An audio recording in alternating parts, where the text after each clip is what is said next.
Mr. Tunji Ariyomo, he's a development scientist. Thank you for coming on this morning. It's a pleasure.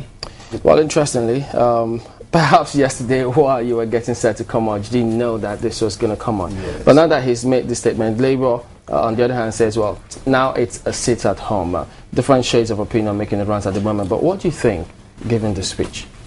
First and foremost, I would say, I'll commend the president for at least talking to the nation. However, I have a concern with the solution being offered. It, in my opinion, legitimizes the fraud that is currently ongoing in the entire administration of subsidy as well as the fuel distribution system. We have listened to one of our star attractions, and that is Mr. Lamido Sanusi. He has given us statistics and a very, very solid basis to believe strongly that that place is riddled with a lot of phony days and so on. In my opinion, it is wrong, ab initio, to have reduced the entire narrative to a two-way discussion, such that it's either we remove subsidy or we retain subsidy. That to me is wrong. And this subliminal effort to ensure that the people really cannot follow the trend of what is actually the reality behind the entire debate. Now, what is the reality? The reality is that Nigerians are not opposed in principle to subsidy removal. Number two, Nigerians believe that there is no subsidy. Number three, Nigerians believe that what we have is penalty payments. Penalties for years of incompetent administration of the entire field management system. It didn't start with the current government. It's been on, and it's been on. Now, what does common sense stipulate? In my own opinion, common sense stipulates that we must address the problem. Like I listened to Lamido. Lamido gave us very, very solid statistics. Then he gave us a conclusion that was actually diametrically opposed to the basis that he already established. If we have established that the basis is the evil of the cartel that have taken over that place, and then we now say we remove subsidy. When you remove subsidy, what happens is that you are, in truth, you haven't removed anything. You have only transferred the penalty. Initially 97 naira, currently 32 naira based on Mr. President's submission this morning. You have transferred who will be responsible for that penalty from government to the poor man that you actually swore to. How's that? Thank you very much. Before now, it was 65 naira, and then government subsidized. Now, government moved on the 1st of January through that pronouncement by PPRA to 141 naira. So we had a difference of 76, which is supposed to be the subsidy. So government will no longer pay. What I'm saying, in essence, is that somebody will still pay. The common man who would be somewhere in Agbaro, who would have to charge his phone, who would have to pay to get the basic, I better pass my neighbor kind of transformer. That's the one they sell between 7,000 and 10,000 naira. That's what you have if you go to Irua, if you go to Isikon, you go to Akure, go to Ado-Ekiti, if you visit Iwo, if you have been to Kubwa in Abuja. I've heard that particular argument, but it doesn't take into cognizance the fact that before now, government was also paying subsidy on a host of products that did not get here or that were diverted. No. We are putting this in context, and that argument is very solid. We were paying 65. That was on the basis of the fact they gave us that government subsidized to that tune. Of course, we have a whole gamut of other reasons why there shouldn't even have been that in the first instance. But let us take it at face value. Government was paying that much.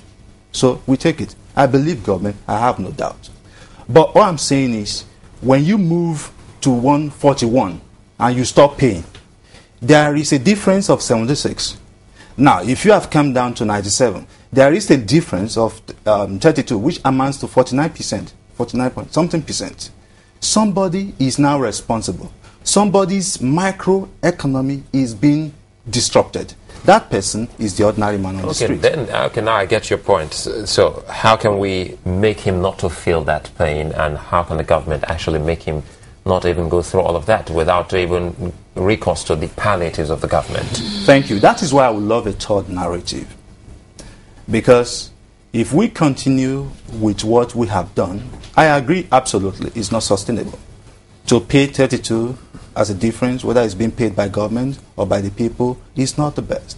I will expect us as a people first and foremost to access and then assess everything that is currently being done, from import up to what happens at the port of entry, up to how these fuel get to the fuel the dumps, and then how it move into fuel stations, then for the people to get Your it. solution. Now the entire management stream have existing processes that are in place.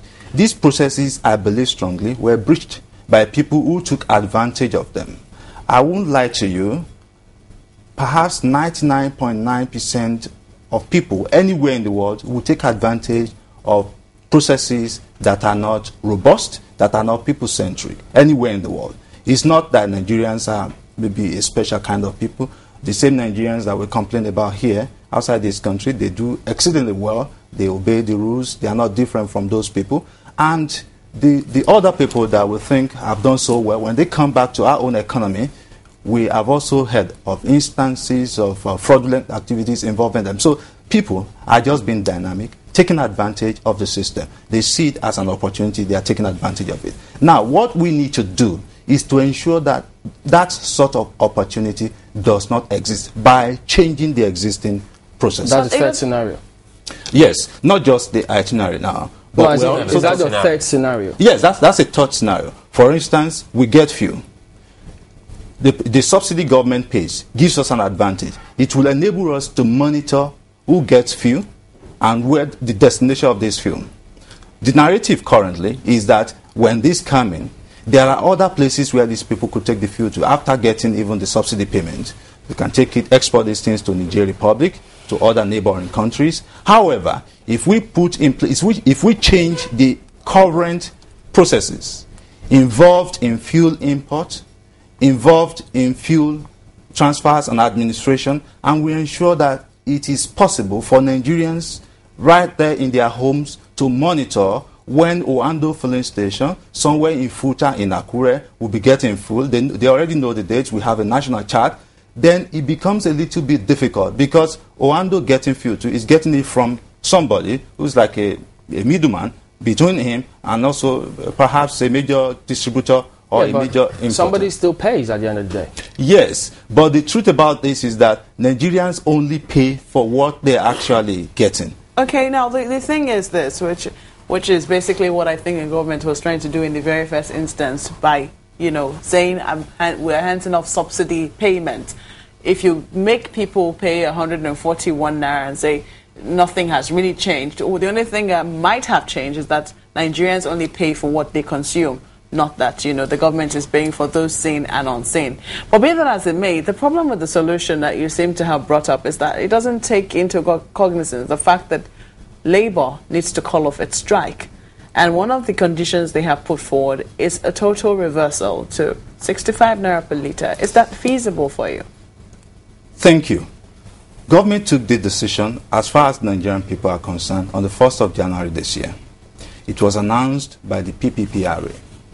Now, as a starting point, 65 naira is okay. Now, why have I said it is okay? Because it will enable us to solve the underlying problem. First and foremost, before moving forward. To me, taking it further, we have moved to 97. That's 50% increase, thereabout. What that means is that more money is coming out of the pocket of the average Nigerian. And this time around, you can look at it as almost times two. That's 50%. However, the narrative you gave initially about government having come forward, they haven't dropped this. The problem with that, again, is because the intention of government, as advertised, is to deregulate. That is what we have been told. However, on the day of deregulation, The announcement said that we have deregulated the downstream sector for PMS, Premier Motor Spirit, and we will now continue to give prices and thereabout. Now, in an environment of deregulation, what is obtainable, because deregulation itself is the opposite of regulation. It does not mean that government is not involved or that government authority is not involved. However, the involvements are limited to certain things. For instance, if you deregulate and you hands off, well, we may be in serious trouble. So they cannot completely hands off. You cannot completely hands off. We have a department of government today known as the DPR, Department of Petroleum Resources. This department should be statutorily responsible for ensuring compliance, assessing compliance, and ensuring that people who are involved in the businesses actually comply. However, if we follow the current system, PPPRA has said they have deregulated. That's the claim, and they said they will continue to set prices. Then in that same statement, it says service providers in the industry, service providers in quote. Nigerians don't refer to them as service providers. They refer to them as the oil cartel, the subsidy beneficiaries. Rightly or wrongly. Salisu Lamido doesn't refer to them as subsidy providers. He has hinted that they are subsidy thieves. So you said these people will continue to do this. So it gives me the impression that what PPRA is saying essentially is that PPRA will continue to issue preferential licenses to people. Okay, but if that happens, the implication is that you have again destroyed the motive, the foundation of deregulation itself. You would continue to create some form of, those who are advantageous. We know now, for instance. So how do we get out of that? Thank you. The problem with that is not different from the problem we have in other areas of life in our country, Nigeria. If you're in the UK and your intention is to get involved as a major marketer who deal in oil and so on, you do not need to know anybody.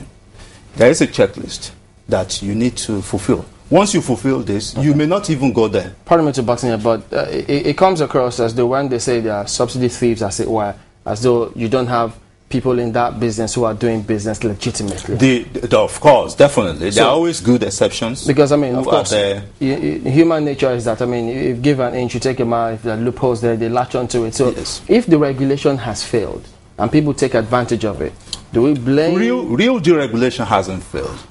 We haven't practiced it at all. Not deregulation in that sense, in terms of checks and balances, making sure that agencies of government do what they have to do. So if they fail to do all of those... It is my opinion that they won't do it. Really? Agencies of government, yes, in present day country. Because our processes depend on people. And I'll give you an instance. We are colleagues. I then later on at some point get involved in oil stuff, and then you work with the audit. Maybe I've been good to you in the past, and you check books, and you see that Tunji's books, my books are not good. There is a tendency for you to quickly alert me that Tunji, your books are not good, and so on. We have this party system that runs all over the nation. It didn't start with this current president. It has always been so. It's not restricted to subsidy administration. That is why you listen to Nigerians talk to you. They will tell you that it is beyond 65 naira. There is a fundamental problem with the entire system, and if we want to look at it one by one, that is the issue we need to address. But you're assuming that it will continue despite what has happened in the last 1 week, despite the clamoring of Nigerians for good governance and transparency, and despite, it seems, steps by the government to address the complaints that have come out of this protest. How can you make that kind of assumption? Thank you. Precedent. I was involved in the June 12 struggle. I was arrested and detained. So, after that much struggle, of course, I would say that June 12 struggle, perhaps other parts of the country did not join actively like this ongoing one. But, at the end of the struggle, would you say in good conscience that the current political system that we have is a type of your dream? Is a type that you read about in the lands that our people go to? No. That's one example of a precedent. And the last election, that's before April, Nigerians were very active. They looked forward to a lot of things. They expected a lot of things. But the outcome of elections that took place thereafter, Mr. President was quite popular. I am one of those who believe strongly that he won fair and square last election. But after that election, you must have heard the narratives of what happened about other elections. So we didn't get it right. Even when we made that much effort, we were all very, very. But you will admit that it's a shift. Progress, from what you exactly, some progress of sorts. You might not be Uhuru yet, but it is a shift.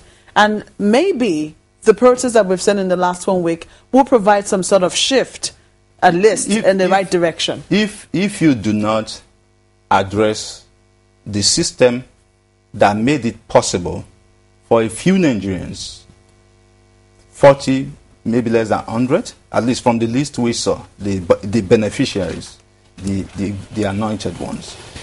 If you refuse to touch the system that made it possible for them to scale up what was budgeted at, say, about 250 billion to 1.2 trillion naira, if you refuse to address the system, the processes that made that possible, and we continue, we said we have found a solution and we continue, we are only laying a foundation for another set of protests perhaps in 6 months' time.